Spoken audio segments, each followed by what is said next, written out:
Sienna God, hello all. It was just a good evening and Wado. Thank you for watching. So this is day 4, part A of reading Zen and the Art of Motorcycle Maintenance, an inquiry into values, not valves, by Robert M. Persig. Anyway, I missed because we were trying to meet up with our daughter and to give her some reinforcements. She's doing her training and stuff and getting her home cooked meals and snacks and whatnot. And trying to catch her before she actually had to go back to work on Monday. But she ran into traffic due to construction and whatnot. And so she got rerouted a couple times. And, well, I mean, what are you going to do? You gotta go meet where she's at, you know? Of course. So that's what we did. And it put us to bed at like 02:45, 02:30, something like that. Yeah, so I was like, whoa, you know. I mean, I don't know when's the last time y'all actually stayed up, you know, that late driving. But anyhow, here we go. He didn't really see what was going on and was not interested enough to find out. He isn't so interested in what things mean as in what they are. That's quite important that he sees things this way. It took me a long time to see this difference, and it's important for the Chautauqua that I make this difference clear. I was so baffled by his refusal even to think about any mechanical subject. I kept searching for ways to clue him into the whole thing, but I didn't know where to start. I thought I would wait until something went wrong with his machine and then I would help him fix it. And that way we get him into it. But I goofed that one myself because I didn't understand this difference in the way he looked at things. His handlebars had started slipping. Not badly, he said, just a little when you shoved hard on him. I warned him not to use his adjustable wrench on the tightening nuts. It was likely to damage the chrome and start small rust spots. He agreed to use my metric sockets and box ends. When he brought his motorcycle over, I got my wrenches out, but then noticed that no amount of tightening would stop the slippage because the ends of the collars were pinched shut. You're going to have to shim those out, I said. What's shim? It's a thin, flat strip of metal. You just slip it around the handlebar under the collar there, and it will open up the collar to where you can tighten it again. You use shims like that to make adjustments in all kinds of machines. Oh, he said. He was getting interested. Good. Where do you buy them? I've got some right here, I said gleefully, holding up a can of beer in my hand. He didn't understand for a moment. Then he said, what? The can? Sure, I said. Best shim stock in the world. I thought this was pretty clever myself. Save him a trip to God knows where to get shim stock. Save him time, save him money.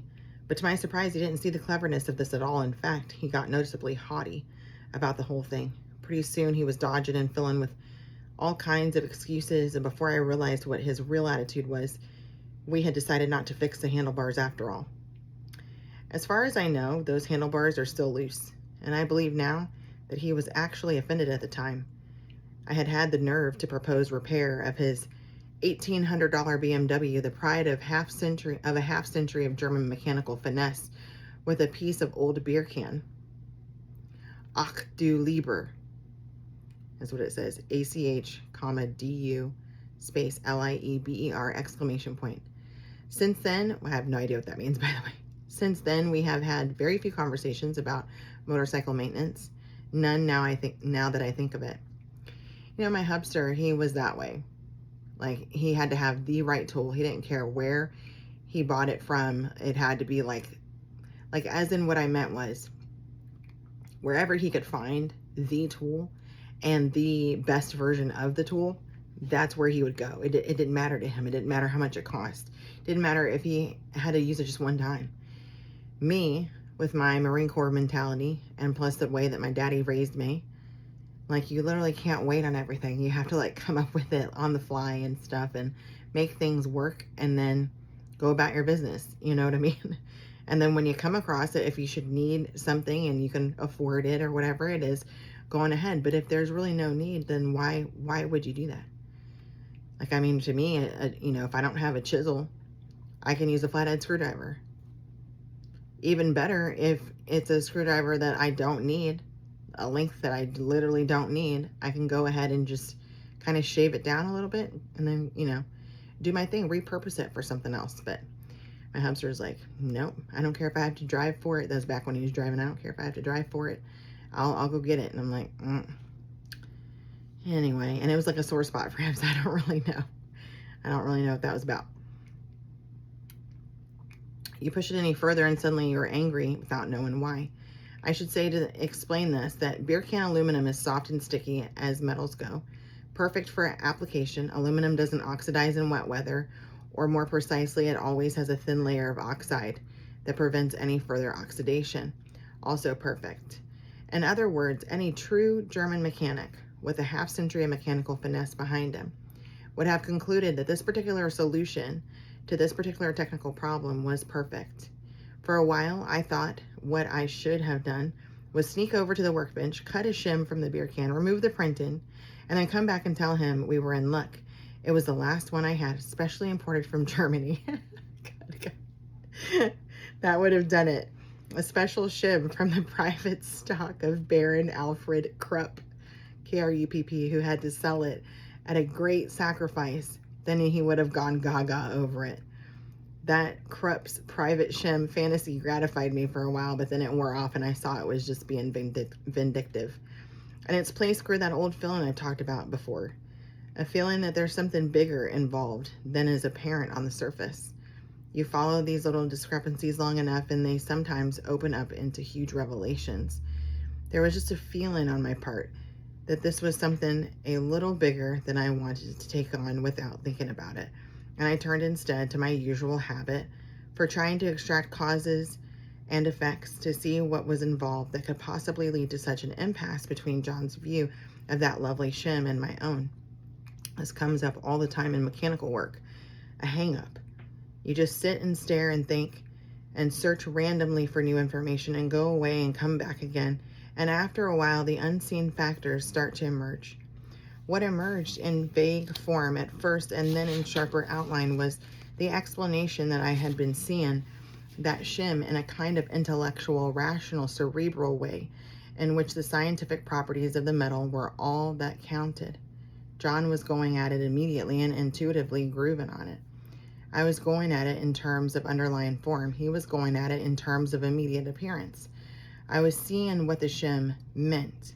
He was seeing what the shim was. That's how I arrived at that distinction. And when you see what the shim is, in this case, it's depressing. To me, it wasn't. Sorry, my son and my hubster got back from their walk run. And he wanted to show me that, see, Mom, I didn't get any blisters from wearing my boots. Like, well, hurry up and get them off so you don't. But anyway, he went sockless. Like, oh my God, young feet. All right, who likes to think of a beautiful precision machine fixed with an old hunk of junk? And I think that's where the problem lies, right? Like, you're letting ego and pride drive the bus instead of common sense, you know what I mean? Because if it works, right? But we're kind of programmed that way, I think. I guess I forgot to mention John is a musician, a drummer who works with groups all over town and makes a pretty fair income from it.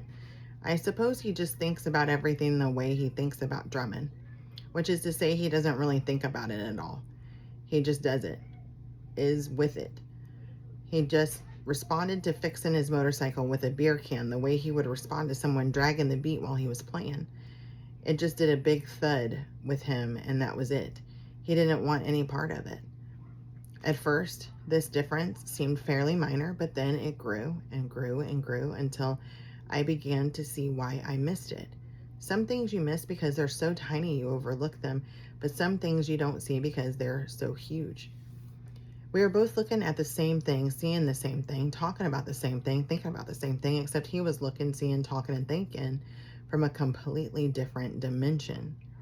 He really does care about technology. It's just that in this other dimension, he gets all screwed up and is rebuffed by it.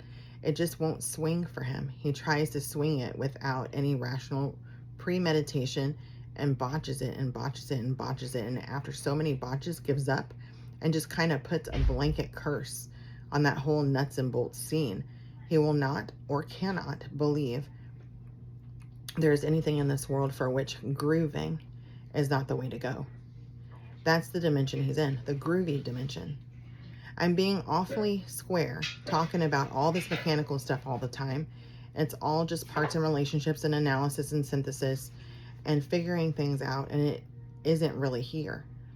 It's somewhere else, which thinks it's here, but a million, that's what it says, BUT''S, but's a million miles away.